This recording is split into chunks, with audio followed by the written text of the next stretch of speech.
아보카도 오일로 건강 효능을 2배로, 풍부하고 부드러운 거품을 만들어주는 코코넛 오일과 팜오일, 스위트 아몬드 오일도 정확한 양을 계량해 넣어주세요.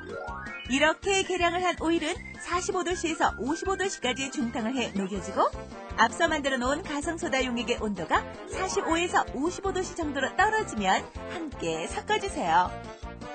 이제 두 용액 속 수분과 오일 성분이 잘 섞여 걸쭉해질 때까지 저어주면 되는데요. 이렇게 저어주시다 보면 저었던 흔적이나 걸쭉하게 자국이 남게 되는데요. 이 상태를 트레이스 상태라고 말합니다. 이 상태가 되면 자기가 원하는 오일이나 허브 등을 첨가물을 넣어주시면 돼요. 걸쭉한 상태의 비누에게 비단 같은 머릿결과 건강한 두피를 만들어준다는 소문이 자자한 한약재.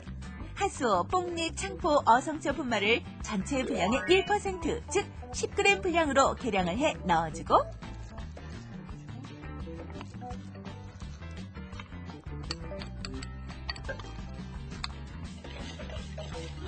역시 비듬 예방 효과가 높은 시다우드 아로마 오일과 항균 항염작용이 뛰어난 티트리 오일까지. 이렇게 모든 재료가 잘 섞여진 비누액은 틀에 부어 밀봉한 상태로 이틀 정도 두어 굳혀지고, 이틀 후에 꺼내어 사용하기 좋은 크기로 잘라 4에서 6주 이상 숙성시켜주면 두피 건강은 물론 비듬 예방까지 확실하게! 합성 계면 활성제, 방부제 속 환경 호르몬 걱정도 말끔하게 씻어주는 한방 샴푸 비누 완성! 이렇게 완성된 비누 당장 쓰고 싶더라도 산도 측정을 통해 약 알칼리성인지 확인하는 것 꼭 잊지 마세요. 집에서 만드는 친환경 생활용품 여기서 끝이 아닙니다. 김치 국물과 기름기도 깨끗하게, 주부들의 손까지 부드럽게 지켜주는 친환경 주방세제 만들기 끝까지 지켜봐주세요. 재료를 한번 살펴보면 코코넛 오일과 집에서 사용하고 남은 대두유는 기본, 가성가리와 흑설탕과 레몬 아로마 오일이면 준비 끝!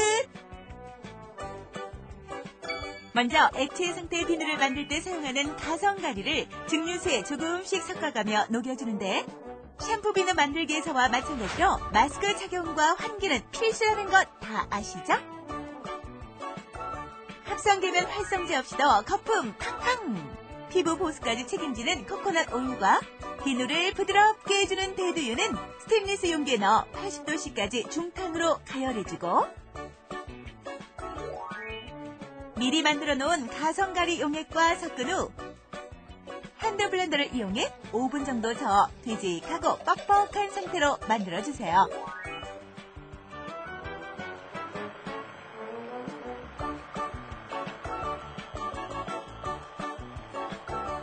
지금은 강알칼리성이기 때문에 손에 비누액이 닿으면 따가울 수 있으니까 장갑을 꼭 끼고 저어주시고요. 그리고 샴푸 비누 만들 때보다 이거는 이제 고온법으로 만드는 비누이기 때문에 훨씬 더 트레이스를 더 걸쭉하게 많이 진행시켜서 내주셔야 해요. 되직한 상태의 비누액을 준비한 후에는 비누의 산성을 줄여 피부 자극을 줄여주는 흑설탕을 증류수에 녹여 중탕으로 80도씨까지 가열해주고, 80도씨의 흑설탕 용액과 되직한 상태의 비누액을 잘 섞어 밀폐한 후 바람이 잘 불고 통풍이 잘 되는 곳에서 2주 이상 숙성시켜주면 되는데, 숙성 기간이 길수록 중성에 가까운 순한 비누가 된다고 하네요. 방부제를 넣지 않은 천연 비누의 사용기간은 약 1년. 필요할 때마다 사용할 분량만큼의 비누액을 덜어내 비누액과 같은 양의 증류수를 섞어 은근한 불에서 중탕으로 녹여주고, 비누액의 온도가 50도씨 이하로 내려갔을 때 기분을 상쾌하게, 마음을 편안하게 해주는 아로마 세라피 효과까지 있는 아로마 오일을 넣어주는 것 잊지 마세요.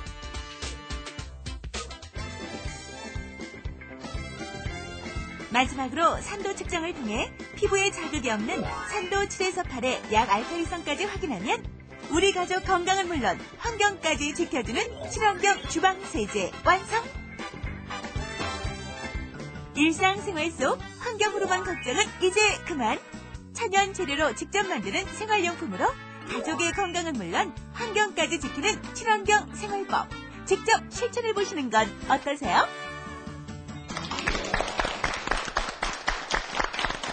네, 환경 호르몬 걱정 없는 생활용품을 만들어 쓰시는 우리 조주 손주부. 자, 저에게 특별한 비법을 선사하고자 이렇게 준비를 쫙 해주셨습니다. 하나씩 살펴볼까요? 먼저 샴푸 린스 만들어 쓰시죠? 네. 이 샴푸는 앞서 보신 화면에서 보신 것처럼 방법은 동일한데요. 샴푸에 들어가는 오일은 콩류를 사용하지 않고요. 여기에 들어가는 오일은 호호바나 피마자, 올리브 이런 오일을 주로 사용을 합니다. 건성 피부에는 티트리나 시더우드 아로마 오일을 사용을 하고요. 그리고 지성에는 페퍼민트하고 로즈마리를 사용하시면 아주 좋습니다. 아, 이게 샴푸가 일단 그 좀 끈적거림이 적당히 좀 있고요. 거품 정도는 얼마나 날까요? 이게 제가 사용하면요. 거품은 안 날 거라고 생각하시는 분들이 많은데요. 네. 천연 샴푸도 거품 엄청 잘 나거든요. 물 묻혀서 비벼보시면 예. 사용감 아주 좋아요. 야, 이 샴푸가 향도 참 좋고요. 여기에 같이 쓸 수 있는 이 린스도 여기 앞에 같이 이렇게 나와 있거든요. 이 린스는 그냥 로션 타입인 것 같은데 이 린스는 어떻게 만드신 거예요? 예, 이것도 두피에 좋은 호호바 오일이라든가 동백 오일을 사용해서 파이렉스 용기에 따로 계량을 해주십니다. 여기 유화제를 조금 넣고요.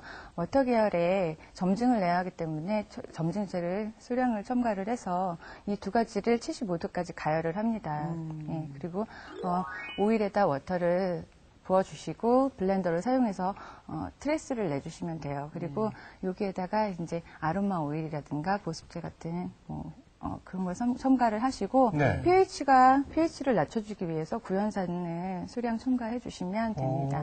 자, 샴푸, 린스 만드는 법을 조주손 주부께서 알려주셨는데 그렇다면 아까 그 헤어젤도 직접 만드신다고 그러는데 헤어젤 만드는 방법도 좀 알아볼까요? 어떻게 만들면 될까요? 네, 헤어젤은요 제가 직접 보여드릴게요. 네.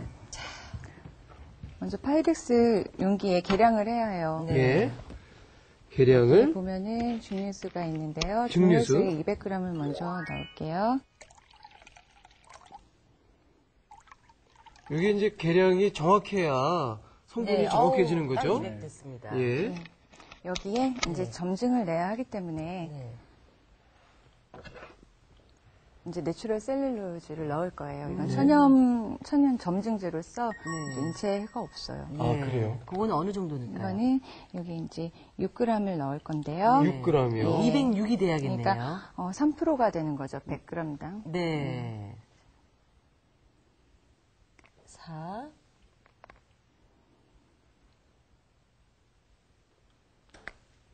206g 됐어요. 천연 셀룰라이트. 예, 6g을 넣고요. 이거를 이제 가열을 해주셔야 점증이 생기니까 한 3분 정도 가열을 3분 하면 정도. 돼요. 예. 이게 지금 온도가 몇 도 정도 되는 건가요? 그러니까 40도에서 50도 정도 되면은 셀룰로즈가 점증을 나타내기 시작합니다. 그러니까는 올려서 이렇게 놔두고 한 2분 정도 지나면 이제 온도가 올라가거든요. 네, 온도가 올라갔을 때 이제 핸드 블렌더로 좀 저어 주셔야 돼요. 아주 그러면 저어볼게요. 네. 온도가 거의 40도가 되었는데요. 네. 이때부터 저어주다 보면은 점증이 생겨요. 저런 천연 셀룰라이트나 뭐 이런 거는 어디서 구할 수가 있어요? 그런 거는요. 예. 파는 곳이 있어요.